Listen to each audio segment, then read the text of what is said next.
നമസ്കാരം. ഞാൻ doctor Krishnasree, neurologist, KIMS health, Trivandrum. ഞാനിന്ന് പറയുന്ന വിഷയം വെർട്ടിഗോനെ പറ്റിയാണ്. വെർട്ടിഗോ എന്ന് പറഞ്ഞാൽ തലകറക്കം. നമ്മൾ പൊതുവേ ആൾക്കാർ ഒ പിയിൽ വരാറുണ്ട് തലകറക്കമായിട്ട്. അപ്പം തലകറക്കം എന്ന് പറയുമ്പോൾ നമ്മൾ ഫസ്റ്റ് ചോദിക്കുന്നത് ഈ ചുറ്റും കറങ്ങുകയാണോ അതോ സ്വയം കറങ്ങുകയാണോ എന്നാണ്. ഇത് രണ്ടും തമ്മിൽ വ്യത്യാസമുണ്ട്.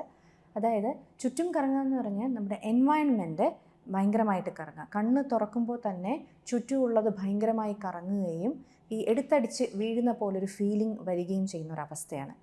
അങ്ങനെയുള്ള തലകറക്കമാണ് നമ്മുടെ ഈ വെസ്റ്റിബുലാർ ഡിസ്ഫങ്ഷൻ, അതായത് നമ്മുടെ ചെവിയുടെ ബാലൻസിൻ്റെ പ്രോബ്ലമായിട്ട് വരുന്ന തലവേദന കൂടുതലും അങ്ങനത്തെയാണ്.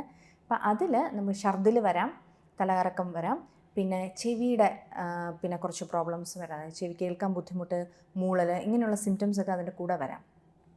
അപ്പോൾ അങ്ങനെയുള്ള ലക്ഷണങ്ങളുള്ളപ്പോൾ പെട്ടെന്ന് ഡോക്ടറെ സമീപിക്കുക. നമ്മൾ ആ ഒരു കറക്കം നിൽക്കാനായിട്ടുള്ള പ്രൊസീജിയർ ചെയ്യേണ്ടി വരും. അതായത് ചെവിയുടെ ഇംബാലൻസ് ആണെങ്കിൽ ആ ഒരു ചെവിയിൽ കുറച്ച് ഓട്ടോലിറ്റ്സ്, കാൽഷ്യം ക്രിസ്റ്റൽസ് ഉണ്ട്. ആ ക്രിസ്റ്റൽസ് പെട്ടെന്ന് പൊസിഷൻ തെറ്റുമ്പോഴാണ് ഇതുപോലുള്ള കറക്കം വരുന്നത്. അപ്പോൾ ആ ക്രിസ്റ്റൽസിനെ നോർമൽ പൊസിഷനിലേക്ക് ആക്കേണ്ടി വരും. അതിനായിട്ടുള്ള പ്രൊസീജിയേഴ്സ്, എപ്ലീസ് മാനുവർ പോലുള്ള പ്രൊസീജിയേഴ്സ് ചെയ്യേണ്ടതായിട്ട് വരും. ഇനി രണ്ടാമത് നമ്മൾ തലകറക്കം എന്ന് പറയുമ്പോൾ നമ്മളെ നെർവസ് സിസ്റ്റം, നമ്മുടെ ഈ ബ്രെയിനിലെ സെറിബെല്ലം, അതിൻ്റെ കണക്ഷൻസ് ഇത്രയും കണക്റ്റിംഗ് ടു നമ്മുടെ ഇയർ ഉണ്ട്. അപ്പോൾ ഈ സെറിബെല്ലവും അതിൻ്റെ കണക്ഷൻസിലും ഒരു പ്രോബ്ലം വരികയാണെങ്കിലും തലകറക്കം വരാം. ആ തലകറക്കം നമ്മുടെ ചെവിയുടെ പ്രോബ്ലം കാരണം ഉണ്ടാകുന്ന തലകറക്കത്തിനെ അപേക്ഷിച്ച് കുറച്ച് ഇൻറ്റൻസിറ്റി കുറവായിരിക്കും.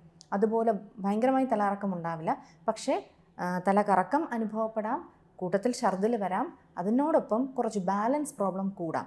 അതായത് ഒരു ഭാഗം തളർച്ചയോ അല്ലെങ്കിൽ ഒരു ഭാഗത്തേക്ക് കംപ്ലീറ്റ്ലി ബാലൻസ് പോവുകയോ അങ്ങനെയുള്ള പ്രോബ്ലംസ് കുറച്ച് കൂടാം. അതായത് ബ്രെയിനിൽ ഉണ്ടാകുന്ന പ്രോബ്ലംസ് കാരണമുള്ള തലകറക്കം. ബ്രെയിനിൽ ഉണ്ടാകുന്ന പ്രോബ്ലംസ് ഏറ്റവും കൂടുതലായി കാണുന്ന സ്ട്രോക്കാണ്.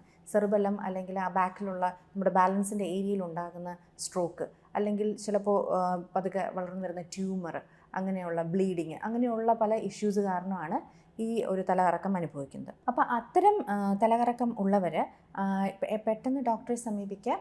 അവരെ ഇവാലുവേറ്റ് ചെയ്യേണ്ടതായിട്ട് വരും. അത് അസസ് ചെയ്യുന്നത് നമ്മുടെ ചെവിയുടെ ഇംബാലൻസിൻ്റെ തലകറക്കമാണോ അഥവാ നമുക്കിനി ബ്രെയിൻ സംബന്ധമായിട്ട് വരുന്ന പ്രോബ്ലം കാരണമുള്ള തലകറക്കമാണോ എന്ന്. ഇതിനായിട്ട് പ്രോപ്പറായിട്ട് ഹിസ്റ്ററി എടുക്കും, എക്സാമിനേഷൻ ചെയ്യും, കണ്ണിൻ്റെ ചലനങ്ങൾ അതൊക്കെ പരിശോധിക്കും, നടത്തം എങ്ങനെ ഉണ്ടെന്ന് നോക്കും. പിന്നെയാണ് നമ്മൾ ENT വാല്യുവേഷനും ചെയ്യും.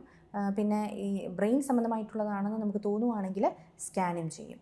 അത് വളരെയധികം കോംപ്ലിക്കേഷനിലേക്ക് പോകാതിരിക്കാനും ഒരു സ്ട്രോക്കിൻ്റെ ആരംഭമാണോ എന്ന് തിരിച്ചറിയാനും വേണ്ടിയാണ്. പിന്നെ ഇതിൻ്റേതായിട്ടുള്ള ഈ തലകറക്കം കുറയുന്ന മെഡിസിൻസ്, പിന്നെ ബ്രെയിൻ സംബന്ധമായിട്ടുള്ള റീസൺ ആണെങ്കിൽ അതിനുള്ള ട്രീറ്റ്മെൻറ്റ് കൊടുക്കുക എന്നുള്ളതാണ്. പിന്നെ ഓൾറെഡി ചെവിയുടെ ഇംബാലൻസ് BPPV എന്ന അസുഖമുള്ള ആൾക്കാരാണ്. അതായത്